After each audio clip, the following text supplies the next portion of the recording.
What is up, guys? Wheel here, back again with another mini bike video. And in this video, we are going to be tearing apart this motor. If you guys didn't see the last video, go ahead and watch it. Pretty much, we get this motor pulled out of my first mini bike I ever built. And I'm pretty much just going to be revamping this motor in the bike itself. I don't know if I'd say revamping, but I want to make sure everything on this motor is all tight, it's legit, it's copacetic, it's ready to go. I'm trying to make this bike like a daily driver, if you will. Just make sure it's all reliable and pretty much, like I said, ready to go. I'm going to be doing some major changes to the bike itself, with some different wheels, tires, a bunch of different stuff. I'll put up a video on screen of all the stuff that I'm going to be doing to this thing. And I'm also going to be installing a new head on this motor and also a new pull start and blower cover. If you guys didn't see the last video, I'm having an issue with my actual valve guides moving back and forth, back and forth, back and forth. It shouldn't be moving. It needs to be stationary. Like I said, I don't want to ramble too much in this video. Go ahead and watch the last video, but I'm going to be pretty much installing a new head. Like I said, oil change, make sure everything's all tight and legit on this motor. So with all that being said, let's just get straight into it. Alright, so I think the first thing I'm actually going to go ahead and start doing on this motor is I am going to drain the gas. Now this obviously kind of doesn't have to do really anything with the head or the oil change or anything like that, but I think it would be kind of nice to just get this gas tank off of here, just a little bit easier to work with. And I need to drain the line anyways because I'm going to have to take the carburetor off when I take the head off. And I would like to upgrade this fuel line. You guys can't see on camera, but it's really hard.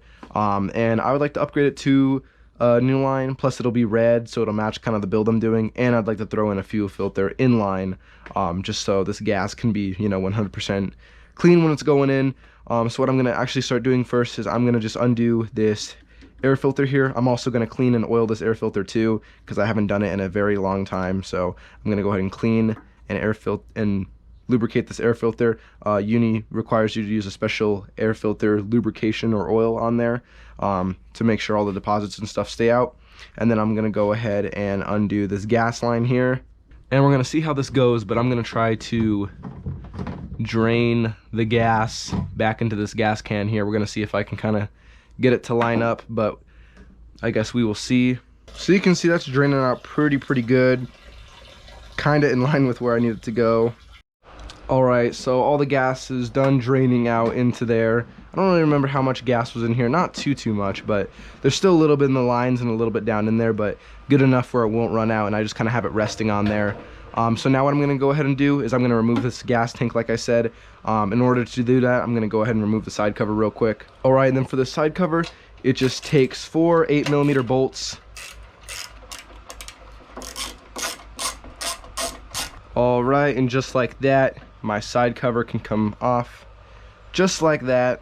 Now since I went ahead and took that side cover off, I'm going to go ahead and take off the one bolt holding my gas tank on here, which is also another 8mm bolt. And then there is just 2 10mm bolts holding on the front part here. And there's the other one.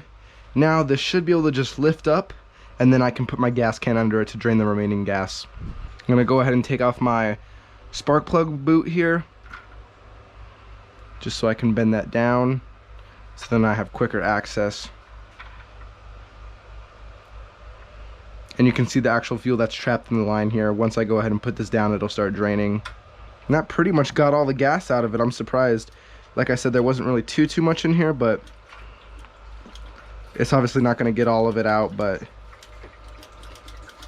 now that the gas tank is now off, I'm going to go ahead and remove my coil here, and my pull cup here, and my whole billet flywheel here. Just because I remember when I installed this, I kind of had it what it should have been, but I never had it dialed in. So I'm going to go ahead and just remove that anyways. And then I will reset the gap distance that is needed for this hot coil here, with a feeler gauge. But before that, I'm going to go ahead and take this pull cup off and this flywheel. When I actually painted this motor here, I actually never took this off because I couldn't get it off and I didn't have the correct tools to take it off. So I kind of, skimped out about, painting the whole entire block. I wasn't able to get this off. So I'm going to go ahead and take this thing off here and then go ahead and paint behind there. Make sure it's all painted. Make sure it's all torqued on here, because that was one thing too I never did. I never torqued this flywheel because I didn't have the tools. So what I'm going to go ahead and do, like I said, I'm going to take this off and then I'll spray paint behind there, get it all painted up, and finish continuing painting the whole block. And then I'm going to go ahead and put my flywheel back on there and torque it. So these coil bolts are also 8mm bolts as well. Now this coil can go ahead and come off, just like that. And this one right here is a Ton's Performance Racing hot coil here. I will go ahead and leave a link into the video in the top right. You can go ahead and click on how to install one of these things here. Now here is my 19mm socket I'm going to use to remove this nut here, holding on the crankshaft here. Just like that.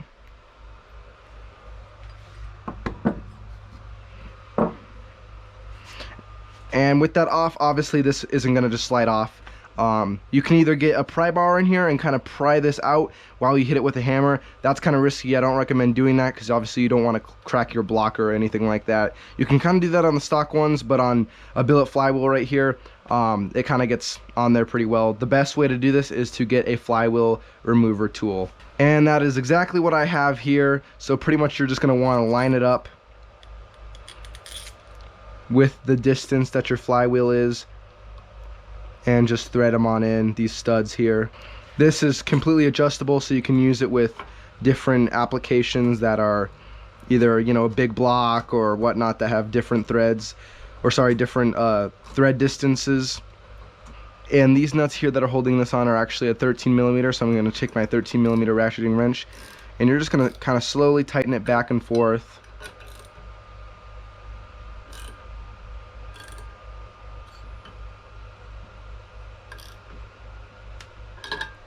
And this will actually pry on this flywheel for it to come on out.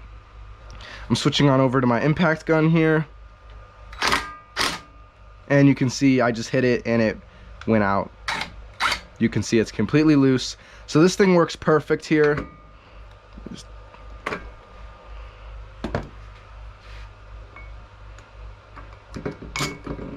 So this thing works just like a charm. As you can see, it easily pulled off this flywheel, which, I mean, in reality, you could try to beat away at it with a pry bar, but that's just going to take a lot of time and almost isn't really worth it.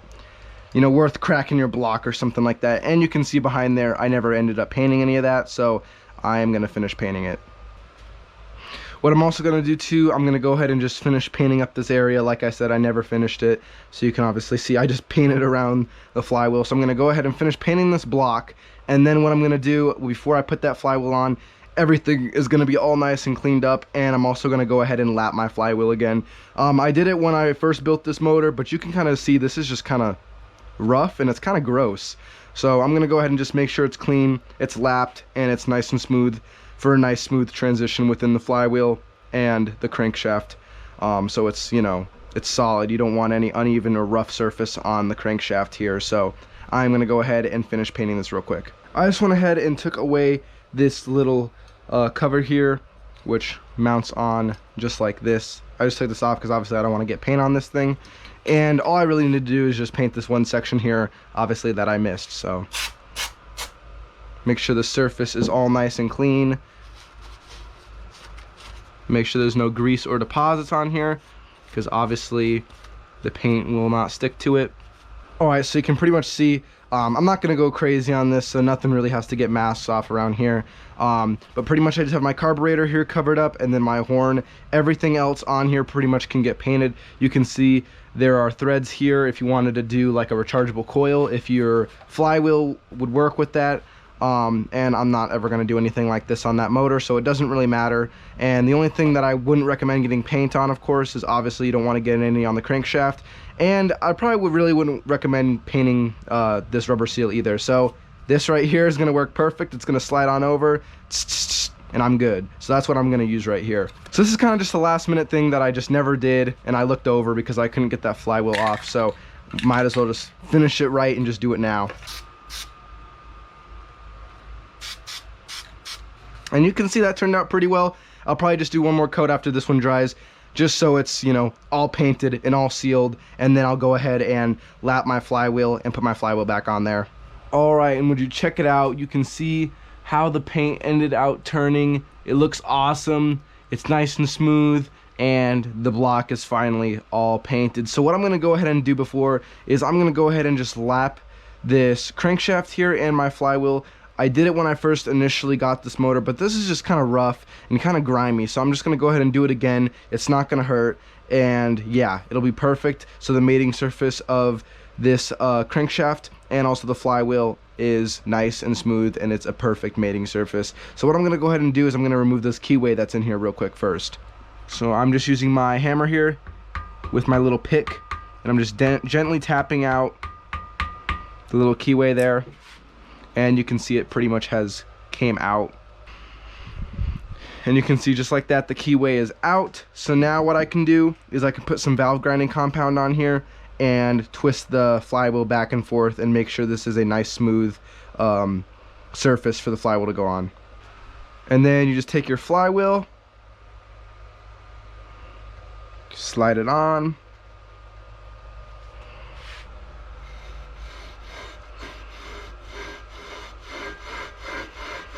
and you're just going to do this over and over and over. 1 hour later. Alright, and with that, you can pull your flywheel off and then clean up all this valve grinding compound. Make sure you clean this stuff up good. You obviously do not want this on there. Alright, and would you look at that? It's nice, smooth, way better than what it was before, that is for sure. Now I'm going to go ahead and clean the inside of the flywheel. Now what you can go ahead and do once your crankshaft is all clean and your flywheel is all clean, you can go ahead and put in your keyway. Now before I go ahead and install my flywheel, I'm going to install the little shroud that I went and took off. And here is the little bolt for it, and I'm just going to use just a little bit of medium strength thread locker. This bolt shouldn't have to come out, so I am just going to put some thread locker on there, get it all lined up, and then I'm just going to go ahead and just snug it down just like that. And now we can throw on our flywheel. Then you can go ahead and take your flywheel, you can see it's all nice and clean, ready to go, and just slide it on over. So then you can go ahead and grab your flywheel cup, and the little indentation there goes into the little indentation there on the flywheel. So that just slides on in there.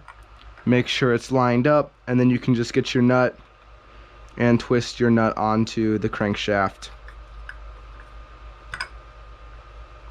Just like that. And I'm not going to torque anything down or go anything too crazy, because I actually have to take the clutch and the chain guard off first to tighten this down. So I'm just going to leave this loose just for now. Now I'm going to flip this on over and take off my chain guard here. And just like that, my chain guard can come off.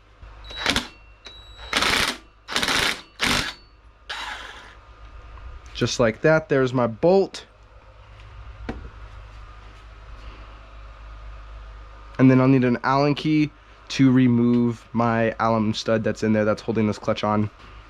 And just like that, my clutch can come off now. Now I'm just removing the clutch. It was kind of stuck on there a little bit, so I'm just using this pulley puller.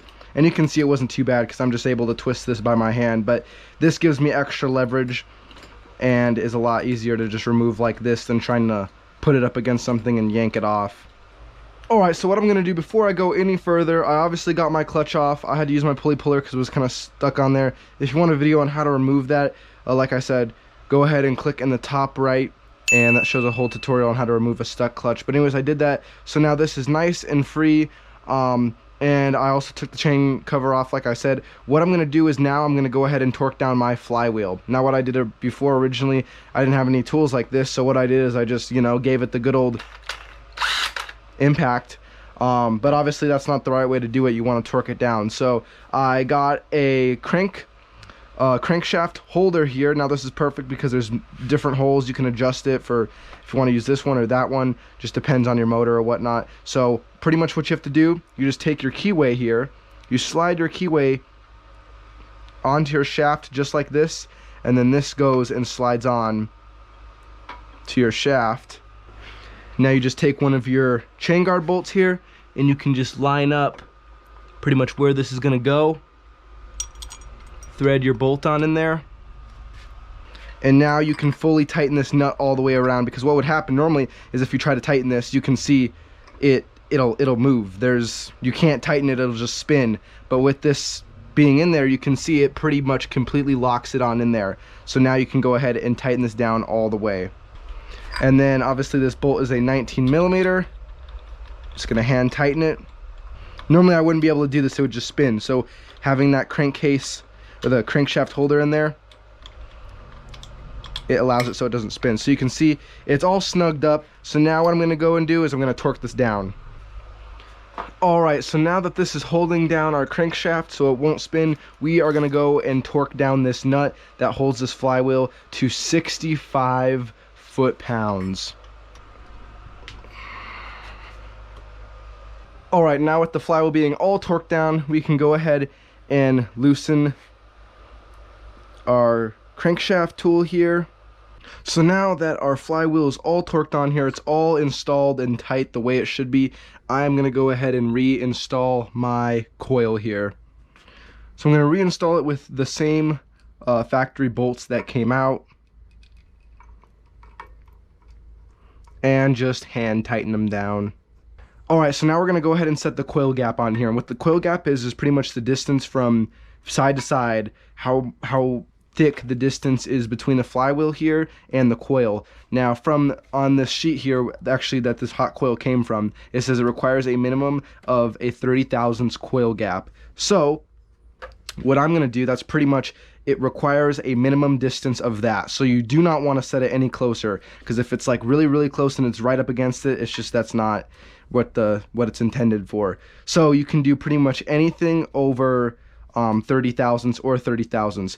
Alright, so now what I'm going to do is I'm going to go ahead and set the coil gap. So what it actually says on this ticket is it says it requires a minimum gap of 30 thousandths. So 30 thousandths or more. You don't want to go any less on this flywheel with this coil here. So what I'm going to do is I'm actually going to start off with 32 thousandths. I might change it down the road. A lot of people say these flywheels like to have a little bit more breathing room, and they actually perform and work better with a bigger gap, surprisingly. So I don't know, I might change it a little bit later, but I think for now I'm just going to start off with the 32, just because I don't know if I really want to step it up to anything crazier than that. Although I could do 62 thousandths for a coil gap as well, which wouldn't probably be too bad. I might rock with the 62 thousandths actually. I kind of like the way that looks. So I am probably going to go ahead and rock with the 62 thousandths on this build here. So you can see I'm just sticking it in there, measuring the distance that it pretty much is going to be, and I will go ahead and tighten it down.